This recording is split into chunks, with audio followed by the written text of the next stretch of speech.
Okay, as you know, I do a wide variety of things, and this video is about the visit I just made at the Badger Ammunition Museum. And I didn't realize that the planning of it started in 1933, which was over 90 years ago. But I went to interview Orly and talked with him for a while, and that's what we're going to see here today. And Orly, the man I'm going to talk with, has a special interest, dedicated interest in preserving the memories or the history of the area. Okay, today I'm going to be visiting with a relatively young man who's probably my age, and his name is Ori, and he works, and he's one of the directors at this museum, right? I'm a vice president, yep. Ooh, that's getting pretty important. Oh boy. Anyway, I wanted to make a video of this museum in this area, but because I live in just how many miles from it, and I've never been in here, and I know that there's hundreds, probably thousands of people around the community that have never been here as well, even though this was a very important facility in the 1940s, the 1950s, and the 60s, and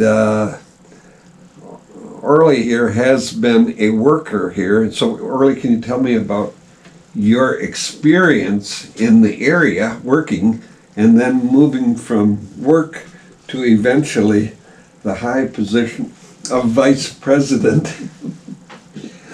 Yeah, well, I worked here at the powder plant during Vietnam, during 64 and 65, and I worked in Rocket during the summers, and I went on to school in Chicago.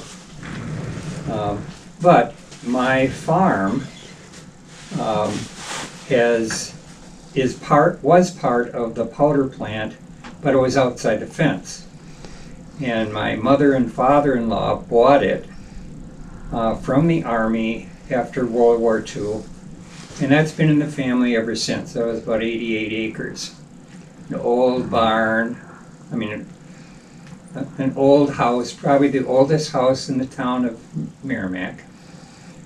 And when I met my wife at Carroll College, she always took me to the farm, and I spent a lot of time helping clean up the farm. And when I went on to school, we usually spent the summers here. That's why I was able to work at the plant. And I've been with the Badger History Group since almost when it started. I was the curator of the Sauk Prairie Area Historical Society at the time, and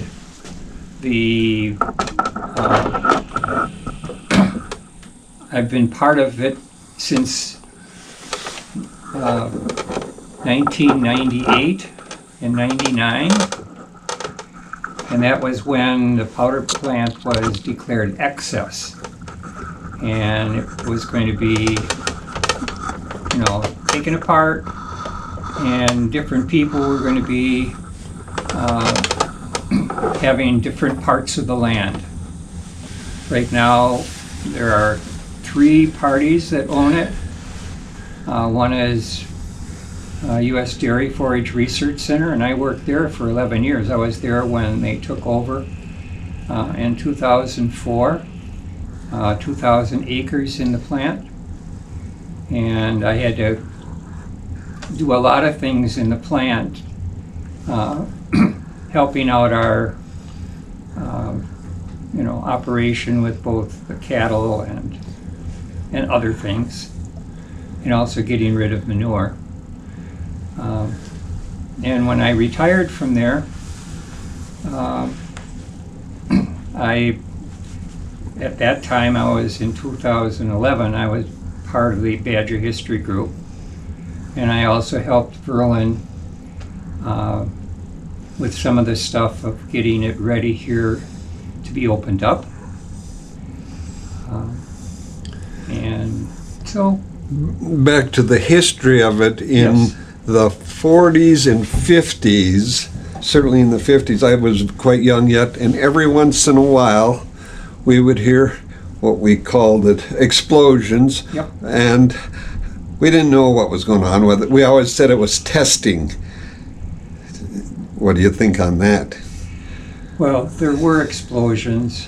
There were times in which they burned up powder that could not be used, that we could not put into shells. And so what they did is they lit it on fire in a pile, and that would be sort of an explosion. But when there were really big explosions, that's when buildings blew up, people were killed. The biggest one was in 45 when 4 people in the NG storehouse blew up, and it created a hole 20 feet deep and 80 feet diameter, and the whole building was just completely gone. I can't imagine how much stuff it was to cause that explosion. Yeah, it was about 6,000 pounds of NG. That's a lot of, it's nitroglycerin, and that's really rather unstable. But that was what was used to help prepare the powder for the motor for the rockets. The rockets that were used either, in the field or in aircraft and in helicopters. I was just saying to Orly before that this plant affected thousands and thousands of lives. Certainly the people living here, at one time in the late 30s, the government kind of came in and says, we're going to take this land and make it into a powder plant. That's right. And it hurt quite a number of families that were quite bitter about it. Yep. Because of the way that process went. And I think there's, 3 cemeteries in the plant? Yep. And I don't know, I don't have any idea how many farmers were displaced, had to be taken out. Maybe you know on that. There were about 140 parcels of land, about 84 farmers. Okay. Farm families, that is. And also in this area, there used to be a fence. I don't know if it still is, all the way around it. Yep, there still is there. Guard towers. And we were just saying there was guard towers that, I don't know how many feet apart, but they were within sight of each other. Yep. So there had to have been quite a bunch, because how many acres did they go around? This is about 7,400 acres. Okay. And eventually he said that some of the guard towers, they eventually came down or taken down. Yeah, after World War II, they were all taken down. And then there is a perimeter drive or road all the way around that the guards in the area, I don't know if any, but they would drive around it when they come to work, and Yep. I don't know how often during their World shift. War II, they went around with Harley Davidson motorcycles. Okay. But there was one report that the guy didn't want the motorcycle, he wanted the horseback, and they gave him a horseback. So Really? he could, Yeah, so that's how he patrolled with on a horse.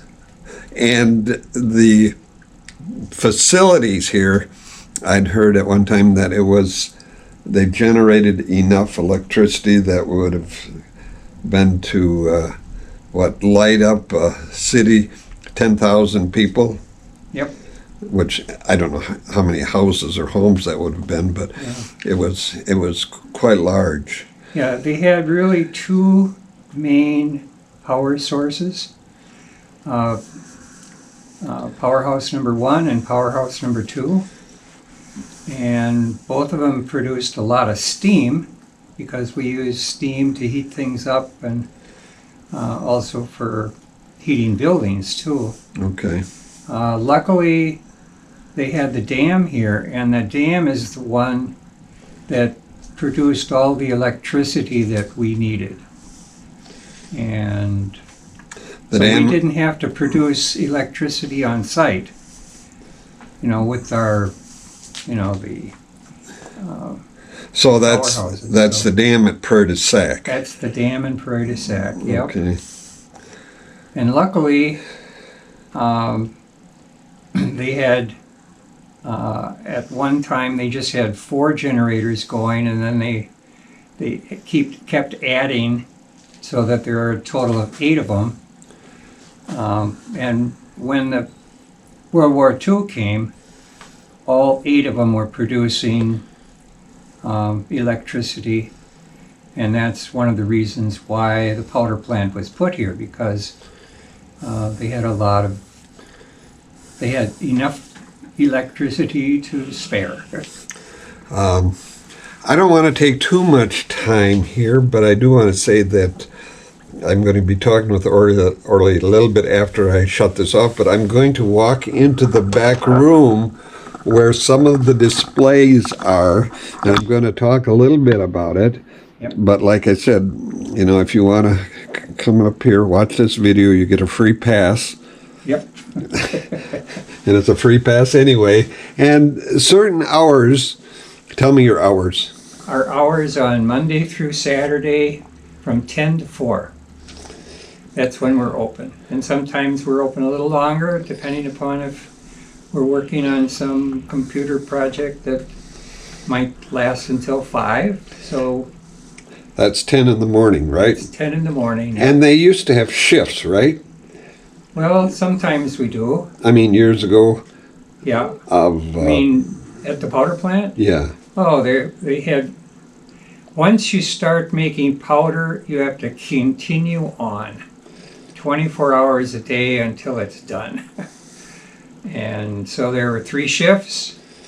The buses went out for 3, for each of the shifts, both going out and coming back. So there were an awful lot of people moving around to get things done. And I don't know how far away they came. They went out 60 miles or maybe more. Sometimes people who lived farther would come into the city and rent an apartment and then go back on the weekends to, their home, which is farther away. And thousands of people worked here. Many people met their spouses here. That's right. Or traded spouses, one or the other. And it's an amazing place. But also in this area, me and another guy, we have driven around and picked puffballs out here. Yep. And I'm going to walk back in the other room just to show you a little bit about what they have here and talk a little bit about some of the things that I see here. But it's just a very interesting museum. This is a picture of the guard or the entryway to the building, and I have said that my dad had worked here at one time. And this is, it looks like, I don't know how this is going to show up on my video here, but it's just many people either just getting off the bus or going to get on and going to work. And all of the outside area has been pretty much taken down. And walking around here, you can see that I was here a week ago, and the guest register.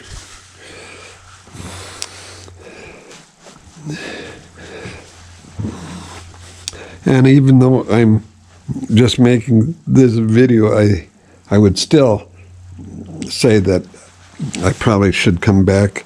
They have a lot of history books of, I don't know much about them either, but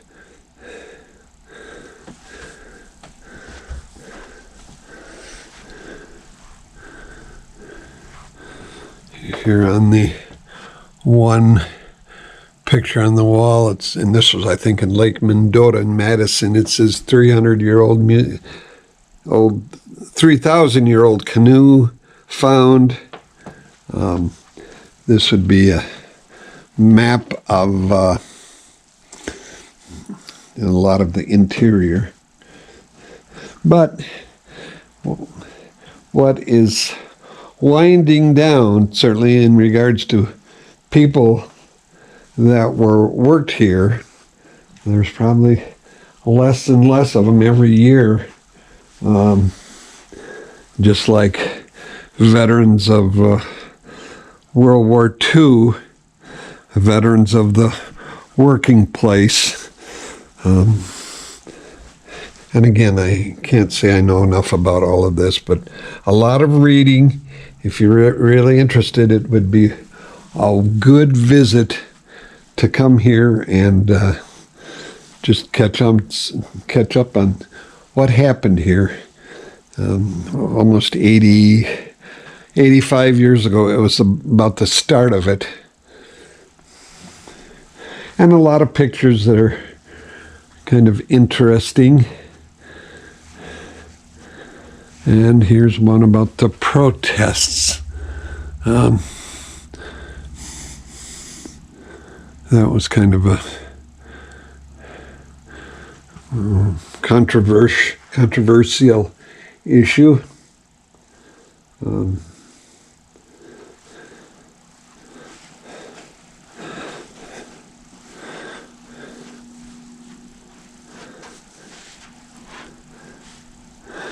And some headlines from apparently there must have been a newspaper here and a newspaper from the Baraboo News Republic,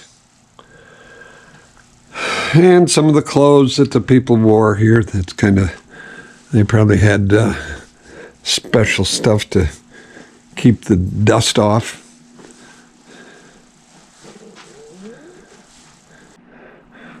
Okay, in this building, Orly just said something that I want him to repeat.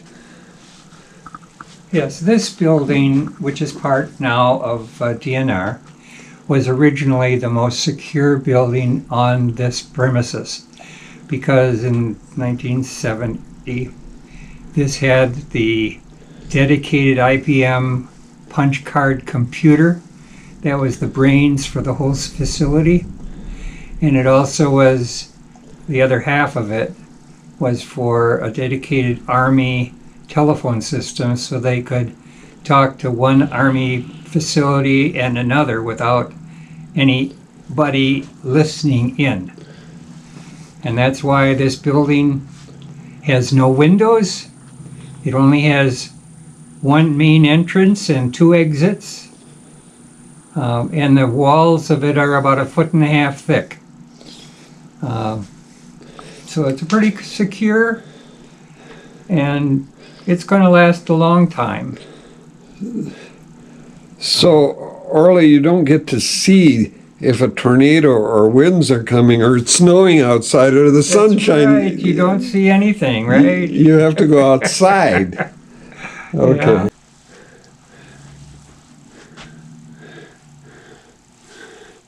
And this here's a auction bill from February 1942. So apparently one of the farms, or some of them, had to sell their farm and everything they had on it. And this is a little description of why here.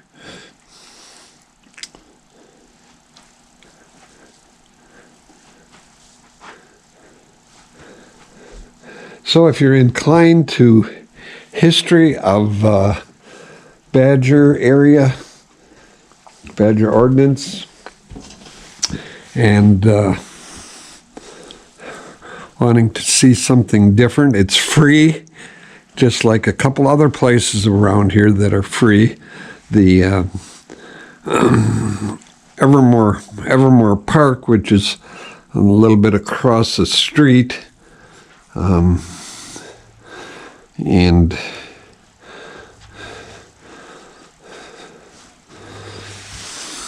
anyway, this is just what I wanted to try to get up there on my channel today, and letting you know it's probably a nice place to take a visit. Or people sometimes come up to the Baraboo area and look for places to go, and besides the Dells and the water parks, this would be the place to go.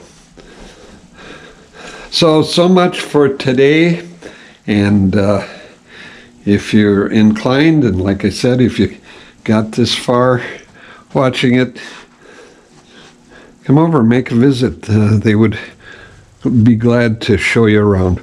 Orly, and on the other day, the other person is who? Verlin Miller. And he's been around too. He's been around for a long time. He was here, worked for the plant for 26 years, and he's working the last 26 years helping to make this museum operational. Is he the president? He is the archivist. Okay. Yep. We've changed, off and on, who's president and secretary and treasurer. But we have a real good crew right now. And what do you want to say about the sticker? The sticker, yes. This building and the land this is on is part of DNR. And they, in their wisdom, have decided that everybody who comes into their property on this facility have to have a sticker. It's the same sticker that you get at Devil's Lake, and it's a year sticker. And we don't know how that's going to work out. The people who come from far away, from other, states, they're being asked to have a sticker, either a daily sticker or whatever. And I don't know how that's going to work out, but in their wisdom, they want to have more people buy stickers. If you catch anybody without a sticker on the side of their car, on the windshield of their car, they'll say, well, it was nice try. They tried. Well, they'll take your money anytime, so. And if you're a senior, you get a reduced rate. Price, yes. Yep. But those rates have gone up. I think this last year was $13. $13, yeah. Next year it'll probably be 14. Yep. Or 15. Who knows?